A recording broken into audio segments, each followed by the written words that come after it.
Good morning dear friends. आसन आम गोटे इंग्लीश ग्रामर उपर छोटिया भिडियोटे देखमा। मुझे निजे प्रस्तुत करुचे। जदि आपण माने इंग्लीश ग्रामर पढ़ाऊन पिला मानके if you are teaching English grammar ताहेले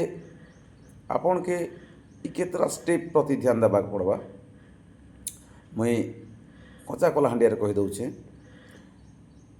तो काଣା हेसी ना आमर जेन ओडिशा रे जेन करिकुलम अच्छी क्लास अष्टम क्लास 8 पर्यंत आमर कौन सी ग्रामर बही ना। जदि जेन भी चैप्टर मान अच्छे से चैप्टर रे खाली आमर कम्प्रेhension क्वेश्चन अच्छे ये ग्रामर ना किसी भोकाबुलारी अच्छी किंतु ग्रामर बोलिक स्पेशल बहीटे ना। तो जिते बेले पिला क्लास 9th के आसी जाऊँचे और फर्स्ट टाइम ग्रामर तार लाइफ रे इंट्रोड्यूस होची। संस्कृत अच्छे 6 7 8 रु संस्कृत अच्छे किंतु इंग्लीश ग्रामर ना आगु थिला एबे ना। जिते बेले से क्लास 9th के जाऊँचे सेकेंडरी हो जाऊँचे ताके हठात इंग्लीश ग्रामर बहीटे इंट्रोड्यूस होची आउ से पिला इंग्लीश ग्रामर बुझी नहीं पारबा ताके बेसी डिफिकल्ट होची। तो यहाँ आमर दायित्व है आम टीचर मान दायित्व है जे आम ताके केते इजी करामा। तो मुई क्लासरूम रे जेन स्टेप्स फॉलो करसी सेटा मुझे शेयर करुचे। हो पारे आपण मन भल लगी पारे नहीं भी लगी पारे। तो if you are teaching English grammar my steps मुई जेन स्टेप फॉलो करसी। Never ask what is grammar. पिला मन के हमें केबे भी नहीं पचरामा जे ग्रामर काना and don't say grammar is a difficult subject. और केबे भी नहीं कहमा जे ग्रामर गोटे बहुत डिफिकल्ट सब्जेक्ट है बहुत कष्टिया सब्जेक्ट है जिनता मैथमेटिक्स बोलिया कष्टिया सब्जेक्ट है। कौन सी सब्जेक्ट के आम पिला सामने डिफिकल्ट बोली नहीं कहबार कथा। तो जदि आम आगु जदि डिफिकल्ट बोली कहीदेमा ताहले पिला तो फर्स्ट टाइम से 9th क्लास रे इंग्लीश ग्रामर बही देखबा इंग्लीश ग्रामर तो आम ताके केन्ता करी पचरामा जे व्हाट इज ग्रामर। तो आम दुईटा क्वेश्चन बिल्कुल भी नहीं पचराबार कथा। नेवर आस्क्ड और don't say what is grammar और grammar is a difficult subject. हाँ but ask what is tense. मैं क्या लगी क्वेश्चन कहली व्हाट इज टेंस कारण पिला मैंने टेंस चार्ट पढ़ी थीसन से लाल बही घिनी करी आई गो मु जाए आई एम गोइंग मु जाऊ से पढ़ी थीसन सेटा के टेंस चार्ट बोले से जानी थीसन सुनी थीसन। तो पिला मन के पचराले व्हाट इज टेंस हुए तो से मैंने कही पारन नहीं भी कही पारन किंतु आम ये क्वेश्चन टी निश्चय करमा। पिला कहबे पिला पिले टेंस चार्ट पढ़ीछ हाँ आज्ञा पढ़ीछ काଣା पढ़ीछ पिला कहे सार आई गो मु जाए आई एम गोइंग मु जाऊँ ना पिला जानिछन टिके रचे जानिछन। तो व्हाट इज टेंस आम पचरई पारमा आ पिला माने कही पारन नहीं कही पारन आम कहीदेमा पिला मन के आम पिला मन के फर्स्ट टाइम शिखोछु ना ग्रामर के एंट्री करोछु ना। तो ग्रामर के एंट्री करार अर्थ होची आमके टेंस विषय टाइम विषय आमके टिके कॉन्सेप्ट देवार अच्छे धारणा देवार अच्छे। तो व्हाट इज टेंस जदि भी पिला मन नहीं कही पारले आम ब्लैक बोर्ड रे लिखिदेमा। Tense is a form of verb that shows time of an action occurs. तो tense is a form of verb that occurs time of an action occurs. तो पिला कहदेमा टेंस किसी नहीं से पिला गोटे वर्ब है जेमती कि आमके दुईटा जिनिस मिलवा गोटे हूँ एक्शन गोटे लोग कार्य करुवा से कार्य आउ गोटे समय मिले समय अनुसार गोटे कार्य करुवाटा जना पड़वा के वर्ब रु। तो वर्ब बोले काଣା गोटे एक्शन है गोटे कार्य है गोटे क्रिया है गोटे लोग क्या काम करुचे सेटा है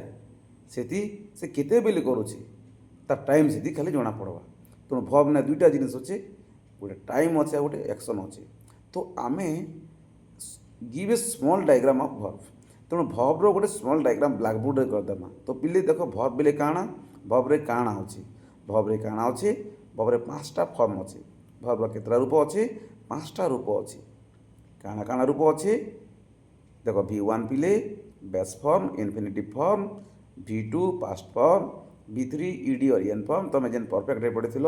आई have gone I had gone हेटा V1 आई गो हेटा आउ V3 जेनटा आई हैड गॉन परफेक्ट रे आउ V2 आई वेंट हेटा पिले हैं आउ V4 हो ING form I am going verb रे ING गो रे जेनता ING लगला आउ सब बेले गो भर्ब के ही करमा पिला माने गो भर्ब के बने कर जानसन और बाकीटा नहीं भी चिन्हिछन किंतु आई गो पढ़ी थीसन। आउ V5 होचे एटा भी इन्फिनिटिव है ही सी इट लागसी पिले एस जेनता ही गोज जेनता आई गो हैला ही गोज एस इएस और आईएस लगी तो ये पांचटा फॉर्म विषय पिला कहमा हेटा के आस्पेक्ट बोलसन जेन प्रेजेंट टेंस तुम पढ़ी पिले टेंस चार्टे simple progressive perfect perfect progressive एटा के आस्पेक्ट बोलसन ये आस्पेक्ट इटा मन तो लगी इटा मन तो लगी देखो आई ने गो हिची बेस फॉर्म आई रे वेंट हिचे V2 form I have gone I had gone V3 form I am going go रे आईएनजी लगी V4 he goes she goes it goes yes yes yes এটা হচ্ছে V5 କିଛି नहीं से पिले এটা तुम पढ़ी ना बोली कहीदेव टेंस चार्टे पढ़ी ना पिला मैंने श्रद्धा हो जीवे हो तो ये जेन पांचटा फॉर्म आम कहीदेवा these forms of verbs help us to express आम इंग्लिश से जदि किसी कहबार थिबा कि लेखबार थिबा कि एक्सप्रेस करबार थिबा आमके ये पांचटा फॉर्म हेल्प करवा पिला आमके कहीदेमा एंती बोली करी आउ भाव काण अच्छे पिले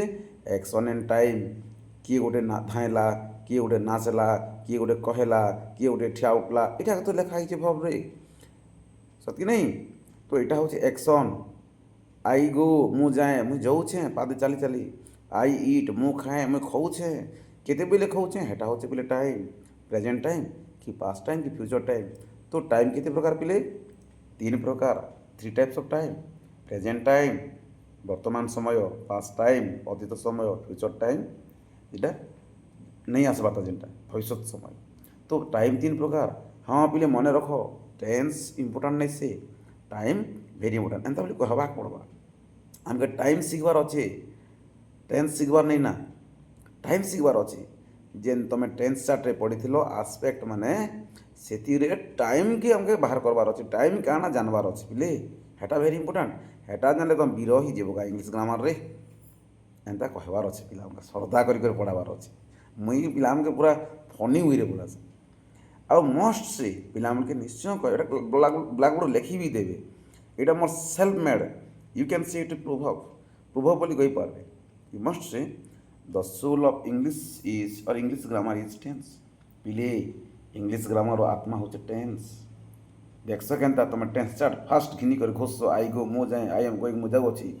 तेणु the soul of English is tense खाली टेंस नहीं say the soul of tense is verb आउ टेंस मुख्य जिन सोचे रे बाबू वर्ब रे बाबू वर्ब जे क्रिया नहीं घोषबा जेनता पढ़ी के दुई के दुई दी दुने चार एंता घोष वर्ब के चिन्हवा पड़वा घोषवा पड़वा जानवा पड़वा मन रखा पड़वा तो the soul of tense is verb the soul of verb is time आउ खाली वर्ब जानले नहीं है से वर्ब रे केन टाइम अच्छे हेटा जानवा पड़वा टाइम अनुसार वर्ब को लगावा पड़वा तेणु the soul of verb is time और the soul of time is its proper use आउ टाइम रो आत्मा काना से टाइम के ठीक समय रे ठीक जगह रे उपयुक्त समय रे ताके व्यवहार करवाटा तार भल व्यवहार उपयुक्त व्यवहार करवाटा होचे टाइम रसो बुझिला कि नहीं सुना के घोड़ा भणा भीतर रखी दिले काण हवा गोटेज भीतर पूरे देते काण हवा से चकचक किए देखबा सुना के ताके टंटी न पिनले सुन हाथे चूड़ी पिनले सुन ना कि गुना कर पिनले सुन किए देखबा वारी सुंदर दिशुचे चकचक बुझे बोलवा कार चेहरा के सौंदर्य करवा सेंता टाइम जानले काण हवा तार प्रॉपर यूज कले ही तुम सेंटेंसटा काण हवा सुंदर हवा पिले तेणु आमर इंग्लिश ग्रामर आत्मा काणा आज आम जानलु काणा तार आत्मा हूँ टाइम नॉट टेंस तेणु जी टाइम शिखी गला जे वर्ब के टाइम अनुसार यूज कर पारला तार इंग्लिश राइटिंग और स्पीकिंग मजबूत हवा से बीर ही जीवाना तेणु फास्ट काम हो तुम ये टाइम के टिके शिखबा पड़वा बुझेला तो डियर टीचर फ्रेंड्स मुई एंता बोली क्लास रे एंता कर पढ़ासी तो if you are teaching English grammar please ए फॉलो करि पारन आपण मन जदि भल लागुचे आपण फॉलो करि पारन आपण मनकर आरबी एडवांस्ड आपण गोटे टीचिंग पेडागोजी स्टाइल थई पारे बट मुई इटा फॉलो करसे पिला हमके बहुत मजा लागसे आ जेहेतु फास्ट आमे टेंस रु जिमा 10 क्लास रो जदि बही भी देखाई देबी आपण मन के टेंस रिविजिटेड आउ टेंस रिविजिटेड रो जदि देखाई देबी फर्स्ट चैप्टर आपण के इति लिखी दीचे we learned about tense and time in previous class बोले कना 9 क्लास रे जदि आपण माने पढ़ौछन बिले प्रीवियस क्लास रे आपण जदि पढ़ैछन ना मुई तो 10 क्लास पढ़ौछे 9 क्लास रे पढ़ैछन बिले आपण के फर्स्ट टेंस आपण पढ़िछन ना बोली बही रे लिखा हिची अर्थात अछि बही रे बुझिला कि नहीं। तो हेतिर लगे आम जदि फास्ट पिला के ग्रामर आम स्पेशली ओडिशा रे पिला माने प्राय नहीं जानी तो 9 क्लास से इंग्लिश ग्रामर को इंट्रोड्यूस होची। तेणु आमके से मन के अति सहज निज आंचलिक भाषा रे जदि आम एंता बुझेदेमा ओह आमर आज्ञा गोटे बढ़िया पढ़ाऊँ ना पढ़ार पिला मैंने इंटरेस्टेड हे क्लास आसबे आ इंग्लिश रे तांकर जेन डरटा थिबा फिटी जीवा ग्रामर बोली जेन डिफिकल्ट बोलसन बिल्कुल भी डिफिकल्ट निबे से मैंने बहुत इजी हो जीवा। आशा करुछे मुई जेन कच्चा कलाहांडिया जेन भिडियोटे बनई आपण मानके भल लागबा। जदि आपण मानके भल लागुचे निश्चय गोटे कमेंट करबे। रहिली मुई सुभाष सर आके एंता आर भी किसी वीडियो अपलोड करवा लगी चेष्टा करबी।